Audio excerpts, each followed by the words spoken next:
우리에게 주시는 하나님의 말씀은 요한복음 9장 1절에서 12절 말씀입니다. 예수께서 길을 가실 때에 날 때부터 맹인된 사람을 보신지라. 제자들이 물어 이르되 랍비여, 이 사람이 맹인으로 난 것이 누구의 죄로 인함이니이까? 자기니이까 그의 부모니이까? 예수께서 대답하시되 이 사람이나 그 부모의 죄로 인한 것이 아니라 그에게서 하나님이 하시는 일을 나타내고자 하심이라. 때가 아직 낮음에 나를 보내신 이의 일을 우리가 하여야 하리라. 밤이 오리니 그때는 아무도 일할 수 없느니라. 내가 세상에 있는 동안에는 세상의 빛이로라.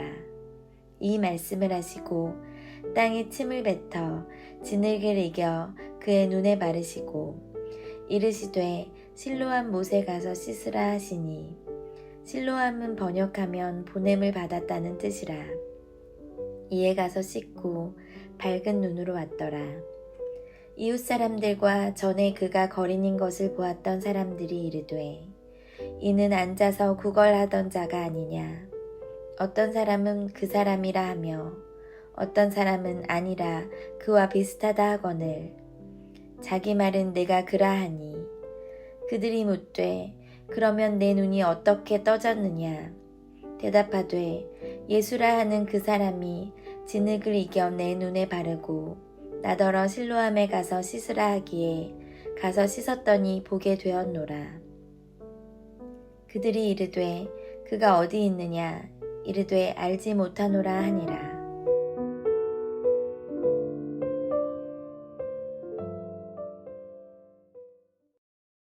혹시 여러분들 구약 성경을 읽으시면서 소경이 고침받은 사건을 본 적이 있으십니까?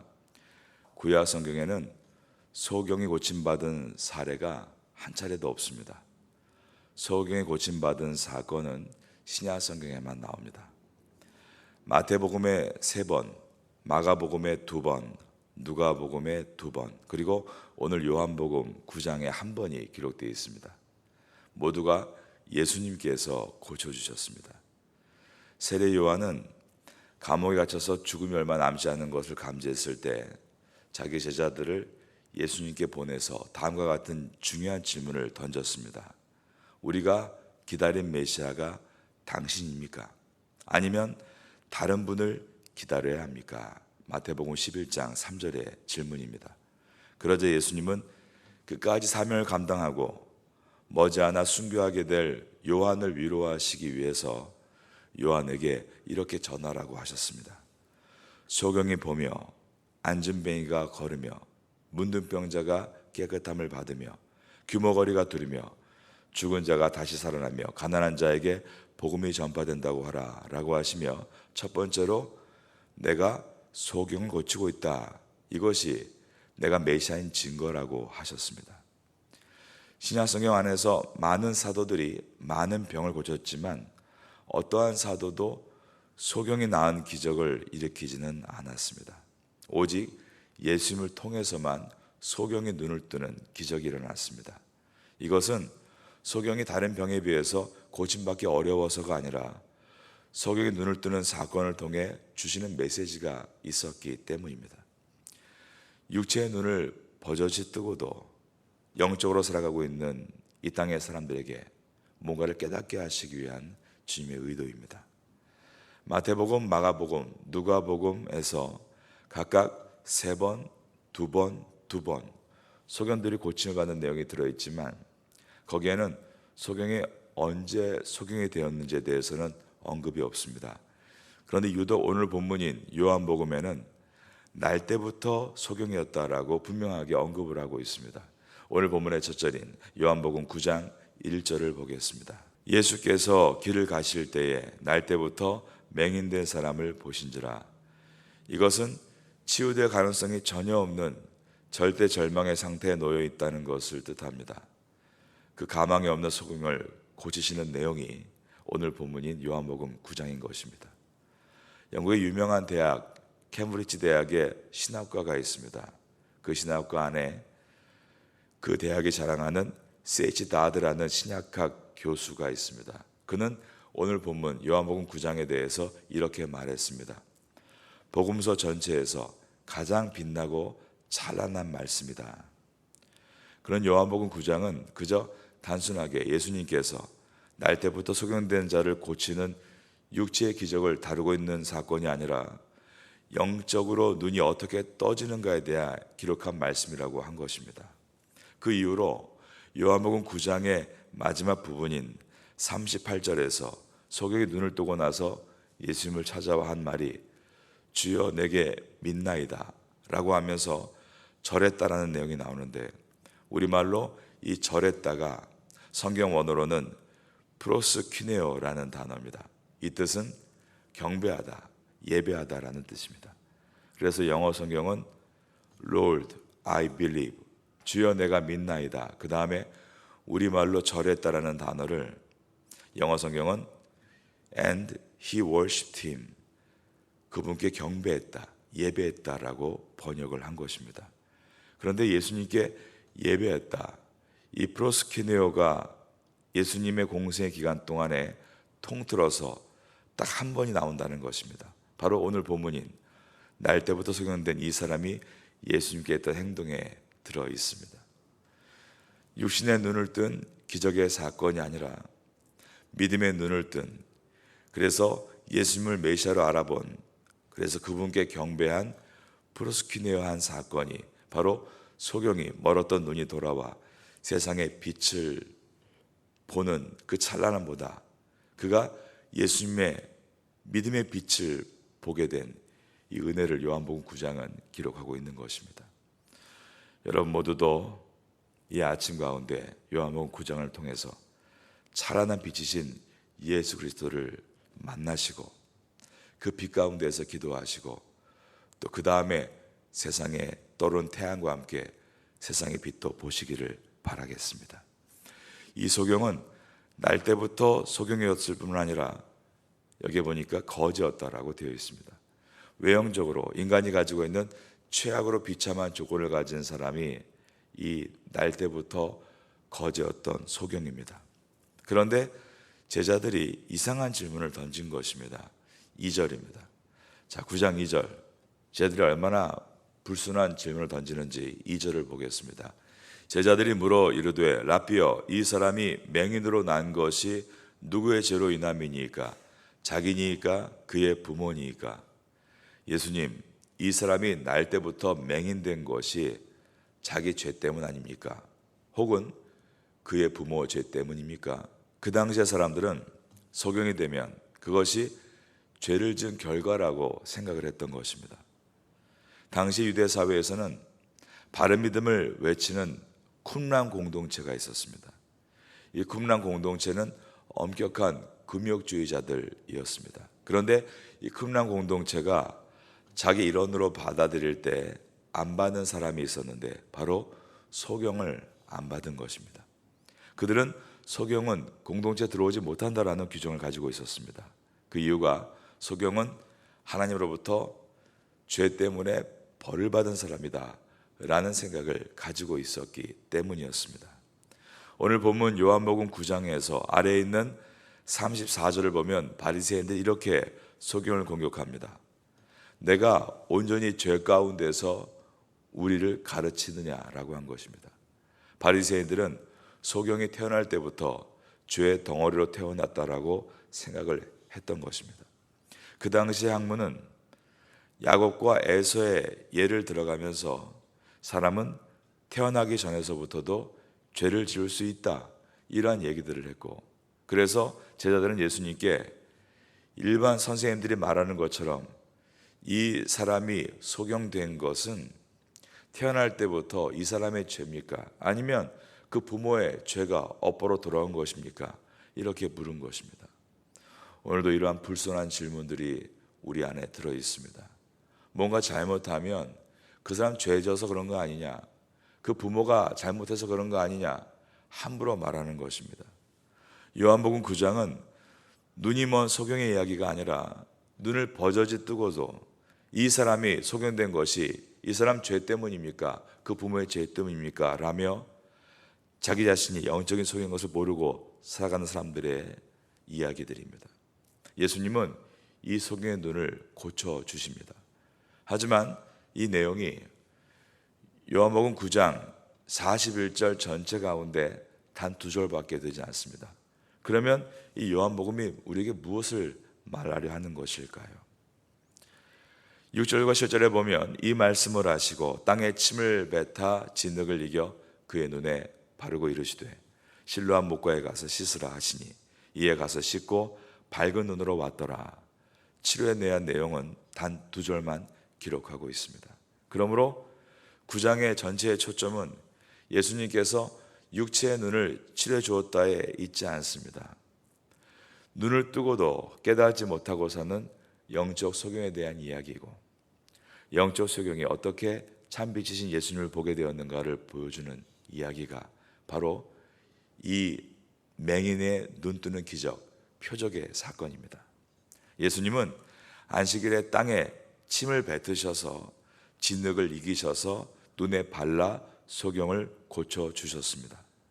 많은 사람들이 예수님께서 이러이러한 방법을 택하셨다, 그래서 방법론을 가지고 자기도 다른 사람의 병을 고치겠다며 침을 뱉어서 땅에 먼지를 진흙으로 만들어서 눈에 붙이겠다, 이런 엉뚱한 발상을 합니다. 오늘 제가 여러분께 분명하게 이 내용이 무엇인지를 말씀드리겠습니다. 유대 율법을 집대성한 경전 중에 미슈다라는 책이 있습니다. 거기에 세바스, 즉 안식일의 규례를 기록한 챕터가 있는데, 이 챕터 속에는 안식일에 하지 말아야 될 39가지의 일들이 나옵니다. 그 중에 두 번째가 코레시, 밭갈기에 대한 규례인데, 안식일에는 씨앗을 뿌릴 목적으로 밭을 갈거나 골을 파거나 구멍을 내는 것을 금지한다는 조항입니다. 정원에 놓인 의자를 끌다가 땅이 파이는 것도 바꾸는 것으로 간주했던 것입니다. 그래서 사람들은 침을 함부로 뱉지도 않았습니다. 흙에 침을 뱉으면 땅이 파이기 때문에 바꾸는 조항에 위반될까 봐 침을 뱉는 때도 안식일에는 주변을 돌아보고 단단한 돌이나 바위 위에 뱉은 것입니다. 10번째 항목에는 루시, 반죽하기에 대한 내용이 들어 있습니다. 안식일에는 가루, 모래, 시멘트 등의 액체를 섞어 반죽하는 행위를 금지한다라는 조항이 들어 있었습니다. 그리고 안식일에는 환자를 고칠 수 없었습니다. 그래서 최선의 응급 조치만 하고 하루를 기다렸다가 안식일 다음 날 병을 고친 것입니다.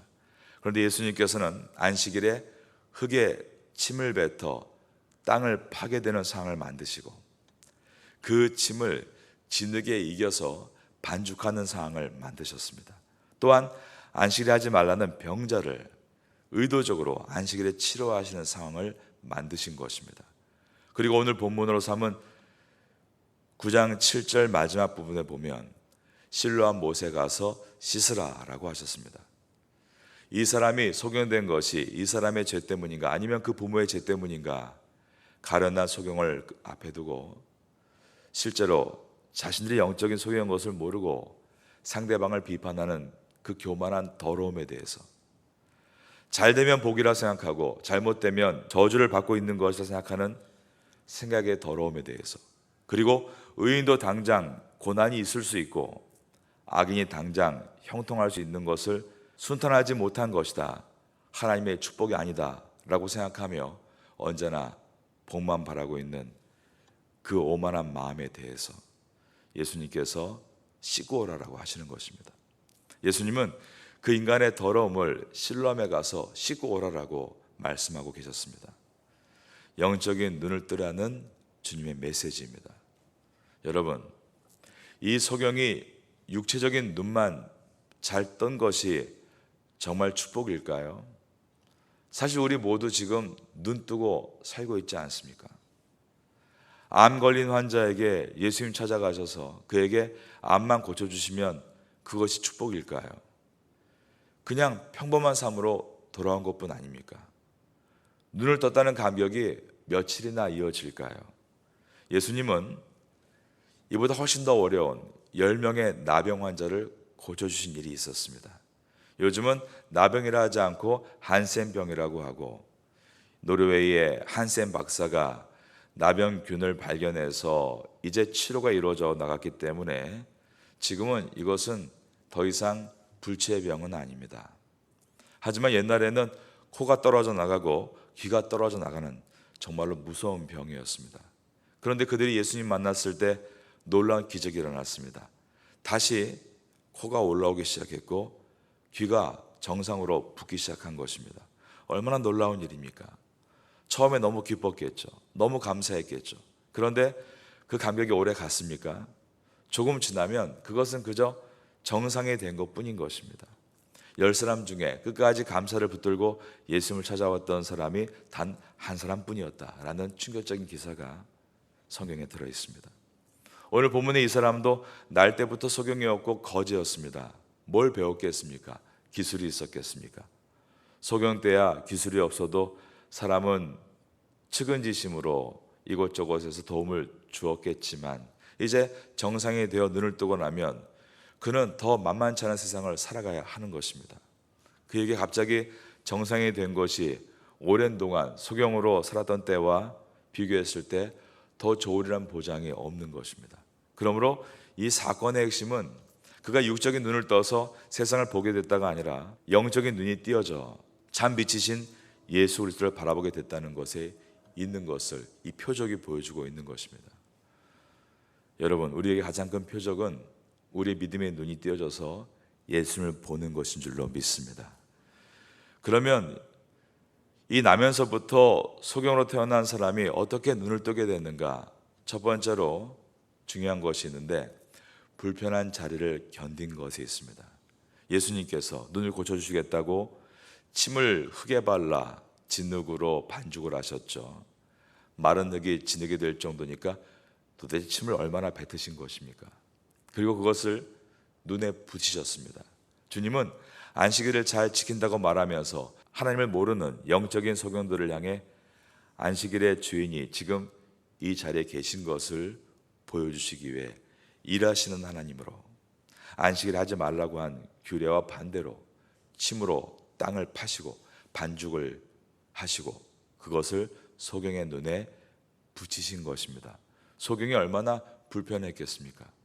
우리가 어떤 때는 불편할 때가 있습니다. 어떤 분이 그러시더라고요. 교회 오는 것이 불편하다. 이 교회는 나와 안 맞는 것 같다. 여러분, 그런 말이 어디 있습니까? 어떻게 편한 데만 다닙니까? 어떻게 늘 하고 싶은 것만 합니까? 어려워도 목이 터져라고 참고 인내 나가는 것이죠. 우린 그렇게 주 앞에서 편한 길을 가는 것이 아니라 어려운 길을 가고 인내 나가야 주님을 만날 수 있는 것입니다. 어떤 분은 봉사하면서 힘들다, 불편하다. 물론 그렇죠. 쉬운 일이 어디 있겠습니까? 다 어렵고 힘든 일인 것입니다. 그때 이런 질문이 마음에서 나올 수밖에 없습니다. 내가 이 일을 끝까지 해야 되는가? 그러나 여러분, 바로 그때부터입니다. 그때부터 하나님께서 역사하시는 것입니다. 우리가 불편함을 참고 인내하고 정말 숨이 꼴딱 넘어가는데 그 순간을 넘어가는 순간부터 그 인내하는 가운데 참 빛이신 예수님을 만날 수 있는 은혜를 얻게 되는 것입니다. 두 번째로는 단순하게 주님 말씀하신 대로 따르는 것에 있습니다.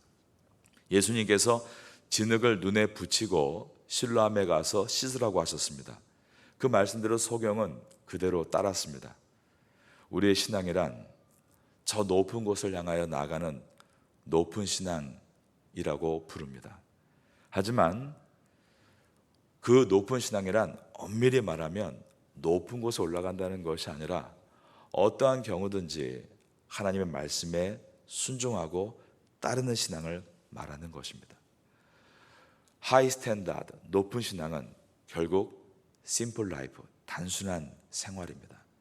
말씀을 듣고 순종하는 것입니다. 그러면 하나님께서 우리의 믿음의 눈을 열어주시는 것입니다.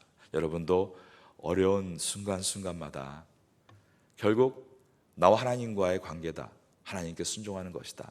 그 결단을 가지고 걸어가실 때 그 순간 여러분 안에 믿음의 눈이 열리는 은혜를 얻게 되시기를 예수님의 이름으로 축원합니다. 세 번째는 부끄럽다고 포기하지 말아야 합니다. 예수님은 침으로 반죽한 진흙을 붙여주시며 저 멀리 있는 실로암 우물까지 가서 그곳에 가서 씻으라고 하신 것입니다. 중동의 팔레스틴 지역에서 우물이란 많은 사람이 물을 얻기 위해 모이는 곳이고 또 한가로이 쉬었다가는 마실 같은 곳입니다. 우리로 말하면 굉장히 유명한 카페에 많은 사람들이 진을 치고 앉아있는 그런 광경입니다. 물을 마셔가며 말이죠.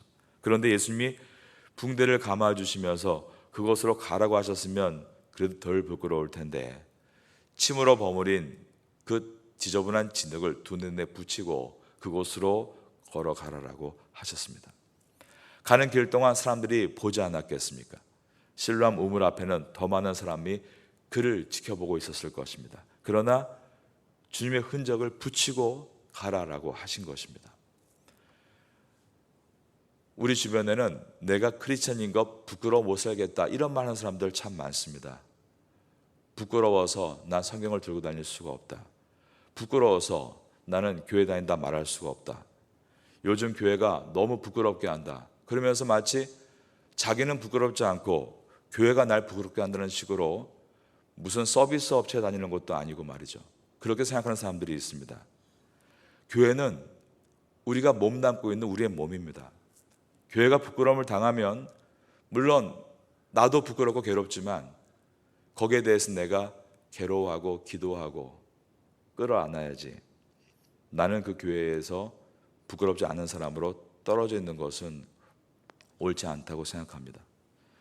예수님이 흔적을 붙여주셨습니다. 끝까지 이 흔적을 붙이고 실로암으로 걸어가라라고 하셨습니다. 그래서 이 소경은 그것을 그대로 순종하면서 끝까지 실로암까지 걸어간 것입니다. 나중에 눈을 뜨고 나서도 사람들이 왜 안식일에 하지 말아야 될 일을 했는가? 왜 땅을 파고 반죽을 하고 병거신을 받았는가?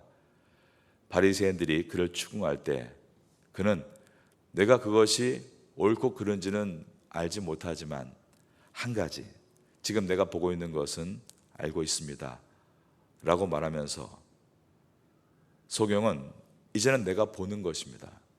그분으로 인해서 내가 고침받았습니다 라고 말을 한 것입니다. 9장 27절에 보면 왜 내가 말해도 믿지 않고 또 다시 들으려고 합니까?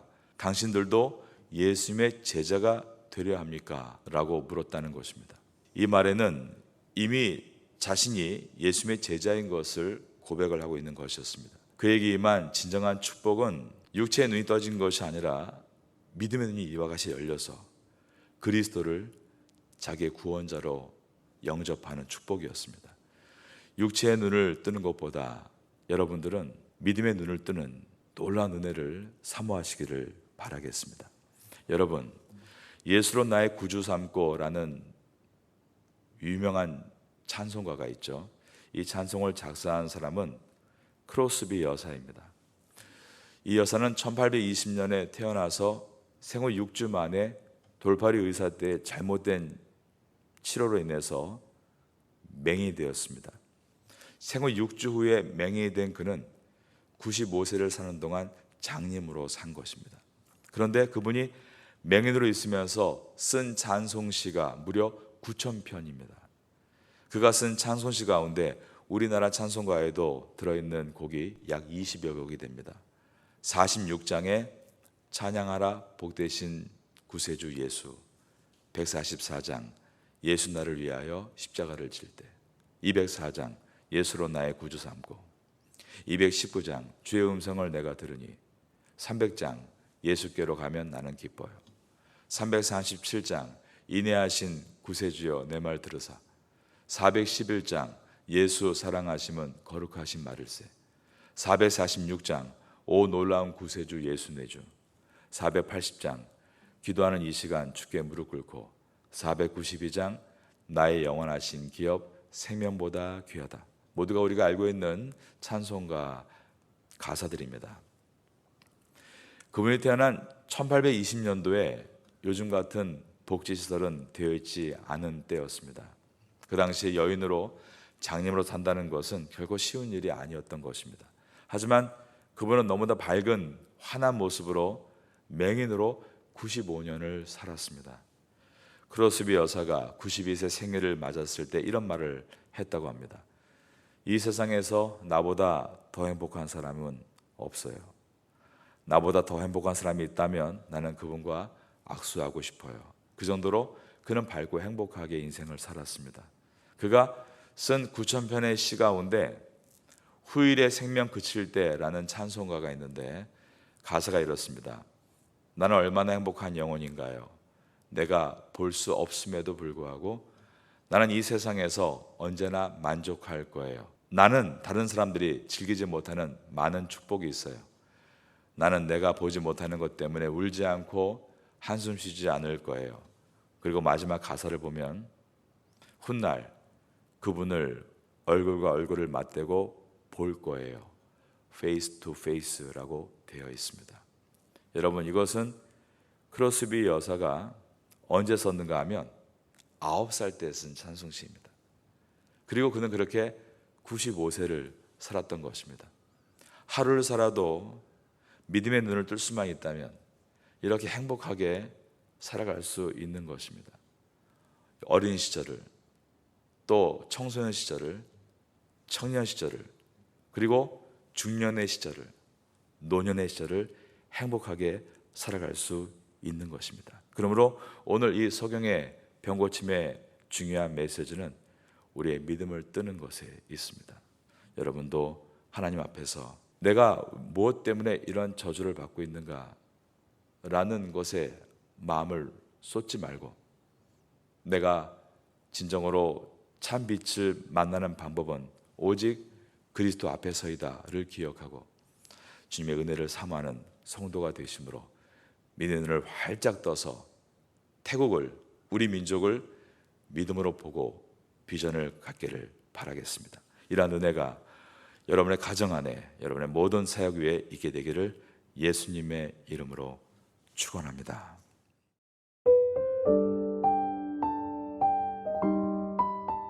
지금은 함께 기도하는 시간입니다. 1월의 공동 기도 제목은 첫째, 신년 특별 새벽 기도회를 승리롭게 잘 마치게 하소서. 둘째, 어린아이에서 어른에 이르기까지 뜨겁게 기도하는 교회가 되게 하소서.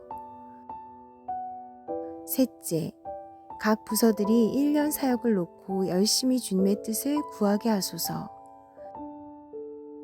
넷째, 개인의 사업과 학업과 건강을 위해 하나님의 지혜를 구하게 하소서. 말씀을 붙잡고 기도하는 귀한 시간 되시기를 소망합니다.